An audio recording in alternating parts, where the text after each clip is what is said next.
So right now, the sky so far is set up to be dynamic. It's set up to be adjustable for the person who wants to create the scene and the mood of their scene.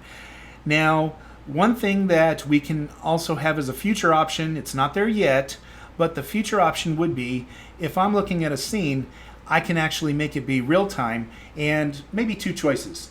Real time so that it's the time of where my store is, and you would see day or night based on my time as a host, or we can set up the scene where it does the user's time. So if it's daytime for them, it's daytime in the scene for them. If it's nighttime, it's nighttime. And we can actually make the sun move across the sky and go around the planet. So got some really cool stuff that we can do. We'll play around with those and we'll go from there. But what I want to show you right now is when you're working in a community, so you're setting your scene. I've created different hills here. I have a water. I have a cobblestone street, and by the way, that does use the bump map that I was talking about before, so you can kind of see it a little bit, where it kind of shimmers and changes depending on where the light's hitting it. We have shadows. Notice these chains, and in the sand, there's actually shadows of the sand in the sand. Okay, so the scene has all the functions and features that you'd want. Okay, so then we have edit the community, and one of the options that we can do is edit landscape and scene. In here, the first one, sky settings. And when I select the sky settings, first it'll load up your current sky settings. Now right off the top, I can say day scene, which this particular one is, or I can say sunrise scene. And what'll happen is the sun moves down, and now you have a scene with the sun just above the water right at sunrise. We can also do sunset, and the sun takes off. Notice in this direction it's dark. It's because we were facing rises in the east, sets in the west. And there it is in the other direction. We have the sun. You can just see it over the hill over there, right there. And the other thing I can do is I can click night scene. And what I did for the night scene, just so you know, is I've adjusted this where it actually takes on it uses the sun and then sets all the settings around it to be dark. So I turned the sun into the actual moonlight for the scene. So we'll play around with that, but for now, notice it looks like a full moon glowing in the sky. Pretty cool, huh? We have full scenes. Okay, so next, after that, the other thing that's really cool, I'm going to go back to my sunrise, just so that I have something working over here. I'm going to rotate around where you can see it. And notice it's still working its way over there. I animated it, so it takes its dear sweet time getting back to where it needs to be because nobody wants to see a sun move too fast. Oh, except maybe mom. Okay, bad joke, ha ha ha.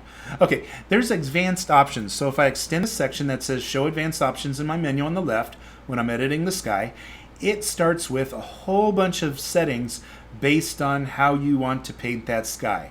Everything from the solar inclination, which is the position the sun is to the sunset, the sunrise. The sky luminescence is the brightness of the sky overall based on that sun. The azimuth, horizontal angle of the sun position, so you can actually move it to more of the side or more above you. We have all these different settings.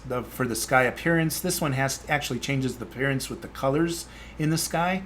This one, the haze. And then there's some things about the scattering of the haze and the coefficient. So you can actually make it as grainy as you want or not. There's all kinds of fun settings there. You can play around with them and get the sky to look exactly as you want. I'm going to show you that if I change the inclination, for example, look how as I click on it, it moves it to different positions. And I can make it at whatever I like, including where there's even a little glossy coming across the water there. So let you set your sky the way you want it to be, and when you're all done, all you have to do is say save sky. Now that's part of your scene. Other things you can do is you can set the water depth. You can also set the ground settings. Ground settings are your extended ground, so that's the ground I show off in the distance, and in this case, at the bottom of the water.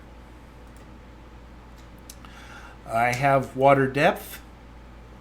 If you set a scene, it's loading. Okay, if you set a scene to 0 water depth, there will not be any water generated for that scene.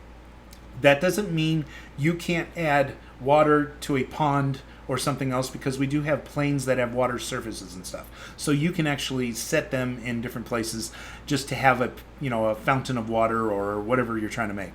So there's different ways to do that. But this is the overall, like if I'm building an island, then I set the water depth around the island, and that's what I'm working with. Okay, so then I would have my land formation coming from underneath that water depth to up above the water level, just so you have it coming up and down.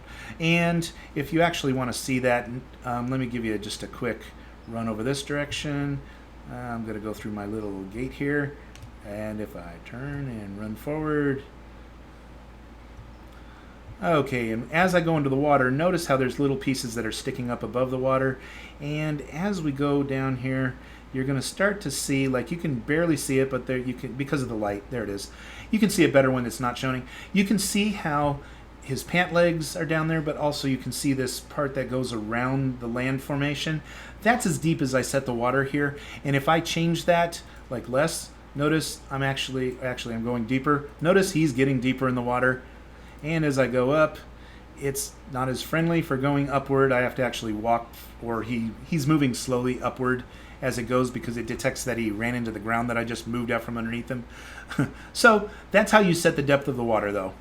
Okay, and cancel that. I'm going to leave it where it is.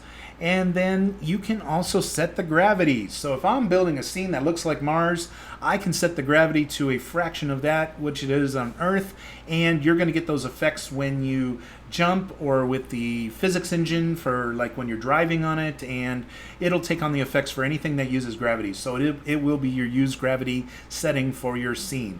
In this case, I defaulted to 9.8, which is Earth's gravity. Okay, and let's go this way. Okay, so now, whoops. And notice we even have a water sound in the scene. So the browser actually picked up and had a mute button also.